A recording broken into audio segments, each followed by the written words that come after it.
Hello, my friends. John LaRuffa here with another Unbiased unboxing. And in this episode, we're going to be taking a look at By Stealth and Sea.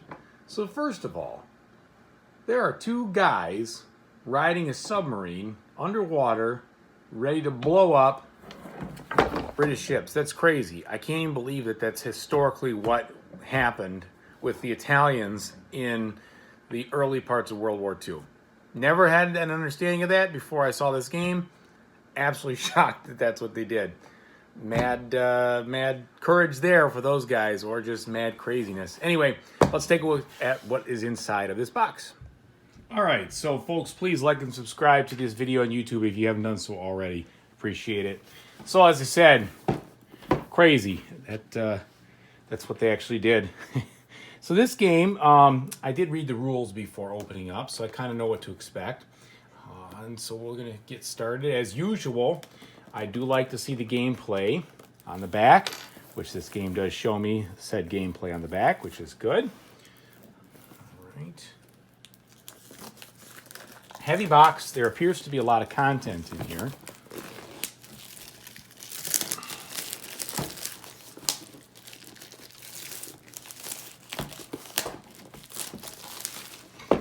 Okay, we've got a smooth, shiny cover here, which you can see from the light just reflecting off it. Inside of the box, nothing special there. We've got a big rule book and another mission guide. So let's take a quick look at the rule book here. Like I said, I actually read it online beforehand. Set up pretty easily to read. It's fairly large font, good examples, flowed pretty well. I liked it. Gave examples where I thought were helpful. So I don't think you're gonna have too much of a problem. Look at that craziness. Too much of a problem reading it. Seems like it's a pretty straightforward deal. I haven't looked at the mission guide yet, so this will be the first time I've kind of seen this. So it tells me how to use the book, tells me about the missions, the setup. All right, then it shows you the map and how it should look. So that's good. So there's not a lot of guesswork there.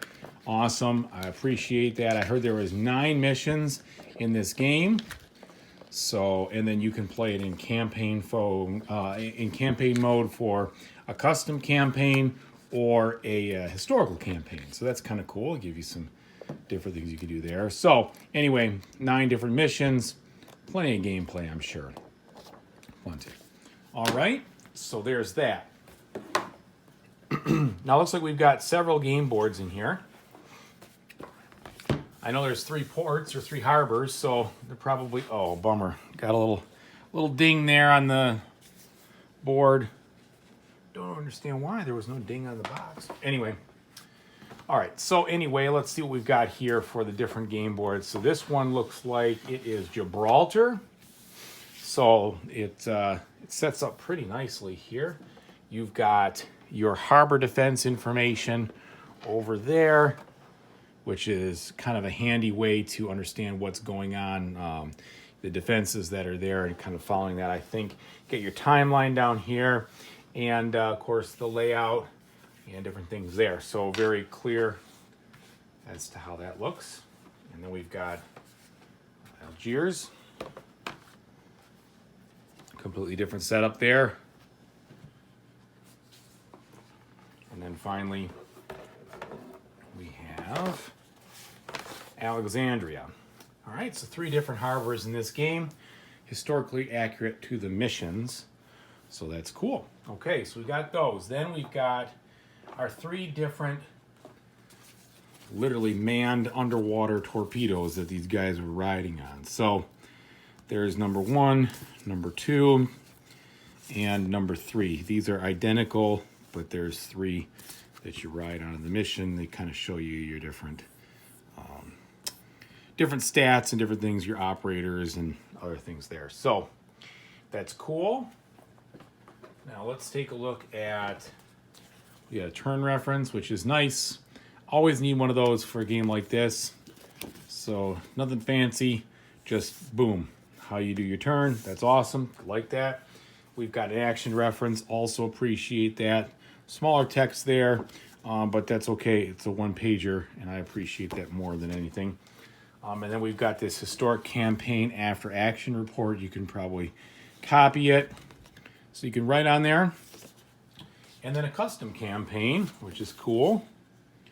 So that kind of shows you your different operators. You can say, you know, who's the pilot, or the stats they have, and kind of keep track of that. That's pretty cool. And then your custom campaign after action report, where you can determine, you know, how things went, how the actual battle went, whether you have some upgrades or whatever. All right, and then we've got 3 of these pretty good thickness punch boards. So you can see that they did put in the historic names on the ships, which is cool. And they've got a ready side and an exhausted side. So those are fine. I'm sure they'll punch out well and there'll be no issues there. They'll all set up according to the mission. All right, so we got those. Then we've got a bag of discs. These little discs are wooden. They're for the usual stuff, markings and such. Okay, then we've got some dice. So we've got an 8-sided, got a custom 6-sided die there, and then some standards. Okay. And here's the box insert, which mine got a little damaged somehow. It's kind of funny, the box damage. I don't see any box damage, so got jostled around somehow. Okay, and then we've got 2 decks of cards. This little deck, which most likely will contain the pilots and other cards here. I don't know what they are.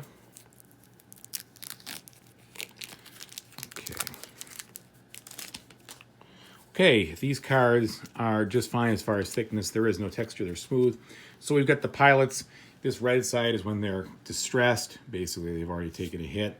Not distressed, but stunned. And then the blue side is when they're kind of fully operational. So you see these guys, historical figures that were used. Assuming these pictures and such are, you know, accurate depictions of the guys. Now, these symbols right here, man, they can't be used in campaigns. I don't know if this was, you know, they're combinations that weren't part of it. But anyway, oh, look, you almost got, guy looks like Adam Sandler. All right, so then we've got, you know, various brave, heroic, and clearly crazy guys strapping themselves to a underwater submarine, riding out in wetsuits to go attach a warhead to a ship to blow it up. It's insane. These guys has some courage. All right, and then you can make a bunch of custom ones, custom matchups and such, which is cool. I like that. You can kind of bring people together. Then you got this alert deck. So this deck, excuse me, this deck takes the place of rolling dice for the different attacks that, or the defenses that happen. So you've got a couple, like 1, 2, a few 3s, some more 4s, bigger distribution of 5s and 6s and 7s. And just like anything else, probably distributes just like a die would. But I like the fact that what happens in this game is that when you get this 12, it siphons out some of the lower numbers that have already been drawn, I think. And that means that the harbor kind of gets more and more aware that you've got enemies coming. Then you've got these little defense deck upgrade cards, which will change the way that the harbor defenses work, which is cool. Gives you some differences between different maps and missions. And then we've got the larger deck here for forward positioning and faults, I believe. Thickness is good on these, smooth, no texture. I always like a little texture, but oh well. So here we've got different things for the fault deck now. And I'm not exactly sure how these work exactly, but they're different. You draw them, and if something goes wrong, you got to see if you get a repair check. And if it doesn't work out right, then you're in trouble, and bad things happen, I'm sure. So artwork on these is extremely basic, which is fine, I guess. It would be nicer to have a little better artwork. So these are pretty basic with regards to what you're looking at here. This, at least there you go. You get a breathing apparatus there.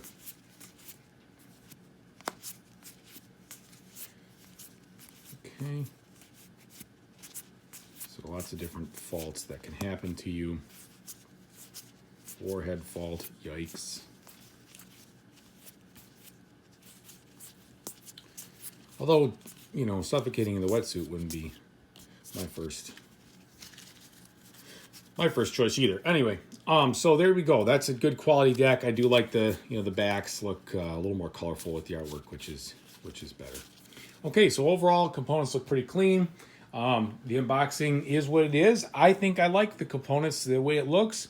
Everything looks crisp, and I'm looking forward to giving this one a try. So thank you again for watching, and I hope you guys have great fun playing this game or whatever game you choose to. Take it easy, everybody.